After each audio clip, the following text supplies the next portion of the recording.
The Catholic world is in suspense. Pope Francis, at 88 years old, faces a severe health crisis, and his true condition remains shrouded in mystery. While the Vatican maintains the official version that he is stable, leaks of medical information point to a far more troubling scenario. What began as a simple respiratory infection quickly evolved into something more serious, leading the pontiff to be admitted to Gemelli Hospital in Rome. Uncertainty grows with each passing day, and now a new twist adds even more tension to the scene. An emotional message directed to Latin America. For some, a gesture of gratitude. For others, a veiled farewell. But what is really happening behind the scenes at the Vatican? Is it merely a health issue worsened by advanced age, or could there be something much larger at play? Francis is not only the leader of 3 billion Catholics worldwide, but also a figure who has shaken long-established power structures within the Church. His leadership has brought significant changes, divided opinions, and created powerful enemies. Now, with his health declining, an inevitable question arises. Will he be able to complete his pontificate, or have hidden forces already made that decision for him? Since Francis's condition worsened, conflicting reports have emerged. The Vatican insists he is being successfully treated, but internal sources indicate that the pneumonia that struck him has led to a series of severe complications, including kidney failure and extreme anemia. To keep his condition stable, he is reportedly receiving high-flow oxygen and blood transfusions, measures that suggest a far more critical state than what has been disclosed. Yet even amidst this fragility, the Pope has decided to continue his masses and public appearances, raising further suspicions. Is this an act of faith and determination, or merely a carefully staged performance to convey an image of strength? The truth is that the Vatican has a history of concealing the real health conditions of its popes. John Paul II and Benedict XVI were kept under a veil of secrecy until their final moments. Now history seems to be repeating itself. But what is the true purpose of this apparent manipulation? Are they trying to prolong Francis's leadership to avoid an internal collapse? Or are they simply buying time until the succession is organized behind closed doors? Amid this chaotic scenario, the Pope's message to Latin America was received with deep emotion. From his hospital bed, his frail yet determined voice reverberated around the world. Dear brothers and sisters of Latin America, in the difficult days I am facing, I feel more than ever the warmth of your faith, your unwavering love, and your sincere prayers. From the depths of my heart, I thank you for every message, every prayer, and every demonstration of affection. You have been my refuge and my strength when my body falters. I see Mexico, Argentina, Colombia, Brazil, and every corner of our land united in one heart. This fills me with hope. No distance can separate the love and faith we share in Christ. These words touched millions of the faithful, but also sparked doubts and theories. Is this merely a thank you, or are we witnessing Francis's final great message before an inevitable end? Some see it as a sign of farewell, an attempt to prepare his followers for what lies ahead. Pope Francis has always been a controversial figure. The first Jesuit pope, the first Latin American, and the first not to adopt the name of his predecessors, his arrival on the throne of St. Peter marked an era of profound transformations within the Catholic Church. But not everyone approved of these changes. His progressive vision caused one of the greatest fractures within the clergy in centuries. And it is precisely here that an even more intriguing theory emerges, the prophecy of Saint Malachi. According to this ancient medieval prediction, every pope since the 12th century has been described in a series of prophetic phrases. Francis is associated with the final name on the list, Peter the Roman. According to the prophecy, he would be the pontiff who witnesses the final collapse of the Catholic Church. Just a coincidence, or are we watching the fulfillment of this grim prediction? Regardless of prophecies, the impact of Francis's leadership is undeniable. Unlike his predecessors, he has not hidden his fragility. His choice to use a wheelchair due to knee problems shocked the Vatican, where popes were traditionally portrayed as imposing, almost untouchable figures. His willingness to show pain and limitations has divided opinions. For some, a symbol of humility. For others, a sign that true power is no longer in his hands. This brings us to an even more alarming question. Does Francis truly control his own fate? Or have greater forces already decided for him? In the corridors of the Vatican, speculation is rife that his resignation is already being orchestrated. Will he be the next to step down, following in Benedict XVI's footsteps? Or is his persistence in office a desperate attempt to prevent his opponents from undoing all the changes he has implemented? Church history shows that the transition of a pope is never a simple process. Conspiracies, cover-ups, and even suspicious deaths have marked the papacy over the centuries. One of the most enigmatic cases was that of John Paul I, who died just 33 days after taking the throne. Officially, his death was attributed to a heart attack, but with no autopsy, many believe he was silenced before he could expose a web of corruption in the Vatican Bank. And now, Francis finds himself at the center of an equally dark scenario. In 2021, he underwent intestinal surgery, which, though declared a success, kept him hospitalized for 11 days, raising suspicions. In late 2023, he underwent another operation, this time for an incisional hernia.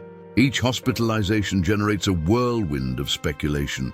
Is the truth being hidden from the public? Does the Pope still have the strength to govern? Or is his physical frailty being exploited to hasten his exit? If history teaches us anything, it's that when a Pope is on the brink, the Vatican's behind-the-scenes machinery moves faster than we can imagine. The power in the shadows does not wait. What happened to John Paul I and the assassination attempt on John Paul II are proof that the papacy is not immune to deadly conspiracies. Meanwhile, Francis's fragility becomes increasingly evident.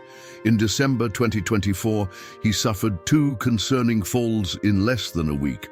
The first, a hard blow to his right arm. The second, even more alarming, resulted in a chin injury. Since then, he has become dependent on a wheelchair and cane. But how long can he continue like this? With each passing day, his presence at public events seems more symbolic than real. Francis insists on attending, as if to prove he still holds the reins. But the truth is that the Vatican is already preparing for the inevitable. Doctors are on alert, spaces have been adapted for safety, and every move the Pope makes is meticulously calculated. But there's an even more unsettling question.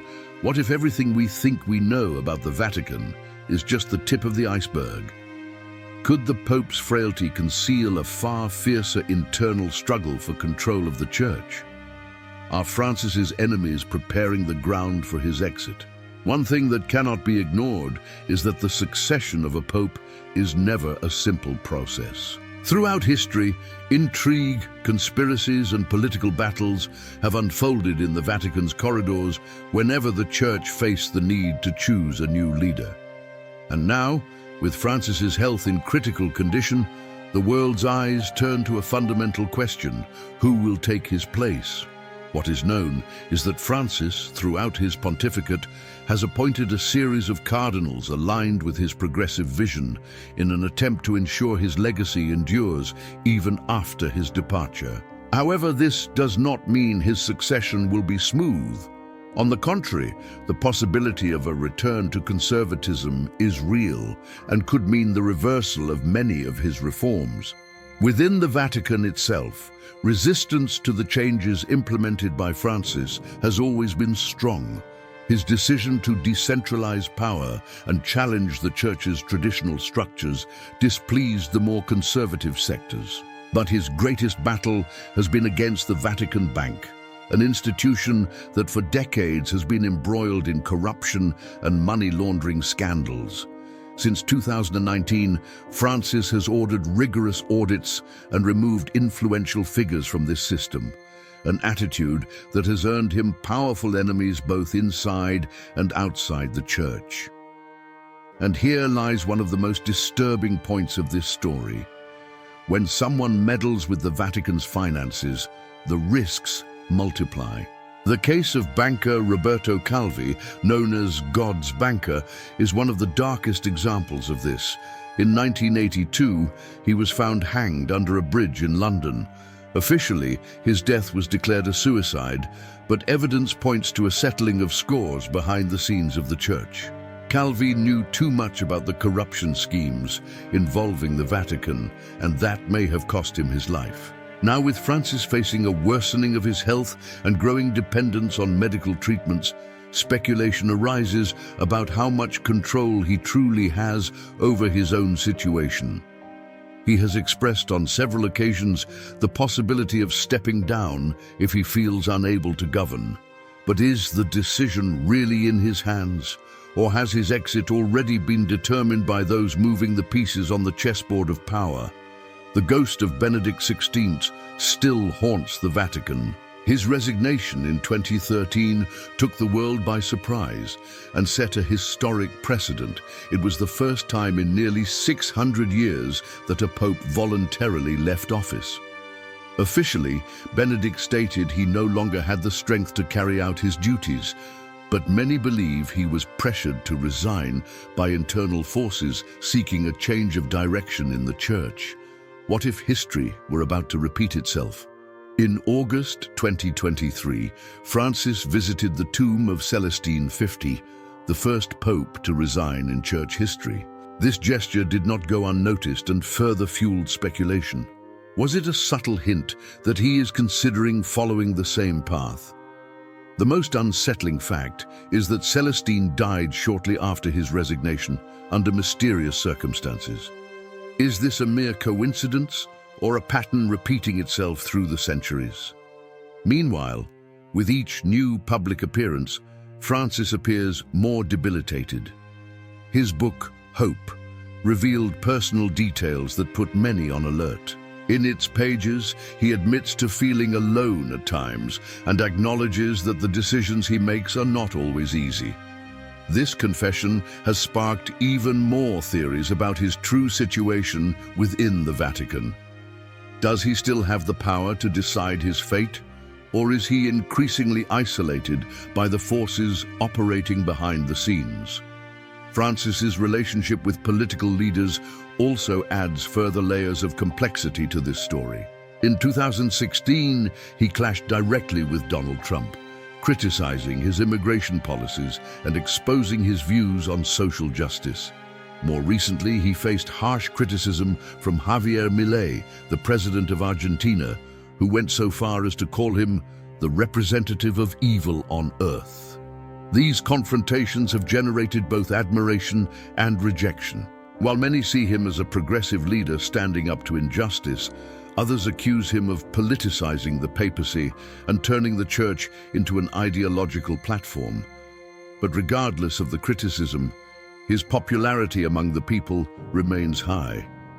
His leadership style, closer to the faithful and less focused on traditional formalities, has led many to consider him a pope of the people. However, the crucial question remains: will this be enough to ensure the continuity of his vision within the Vatican? Or, once he leaves office, will his reforms be undone? History shows that the Church does not change easily. Every attempt at modernization meets resistance. And while Francis strives to consolidate his vision of a decentralized Church more focused on the poor, his opponents work to restore a more traditional version of the institution. With his health increasingly frail, this struggle intensifies, making the future of Catholicism uncertain. There's also a factor that cannot be ignored: the mystery that has always surrounded power transitions in the Vatican. The case of John Paul I, who died just 33 days after assuming the papacy, still raises doubts. Officially, his death was attributed to a heart attack, but with no official autopsy, the suspicion that he was silenced lingers. The reason? Many believe he was about to expose compromising secrets about corruption within the church. And now, with Francis facing an accelerated deterioration of his health, many wonder, is he merely facing the natural consequences of age, or is there something darker behind this situation? The Vatican insists everything is under control, but the truth is that there are more questions than answers.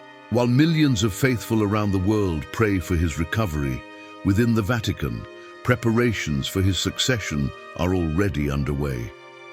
The power in the shadows moves faster than we can imagine, and the big question is not just whether Francis will remain in office, but who will take his place and what the Church's fate will be under new leadership. Will the next Pope continue Francis's legacy or reverse his reforms? Is the Church on the verge of a new era or about to return to its more conservative roots? And above all, will Francis be able to complete his mission, or will he be interrupted before he can? The Vatican is a place brimming with secrets, and history shows us that these secrets are not always easily revealed. In the coming days, the world may witness one of the most critical moments for the Catholic Church in modern times. It remains to be seen whether Francis will have the strength to weather this storm, or if his fate has already been sealed by the forces operating in the shadows. If you want to keep following the Vatican secrets and understand how this story will unfold, subscribe now and activate the bell so you don't miss our next videos. What's coming could change the history of the Church forever.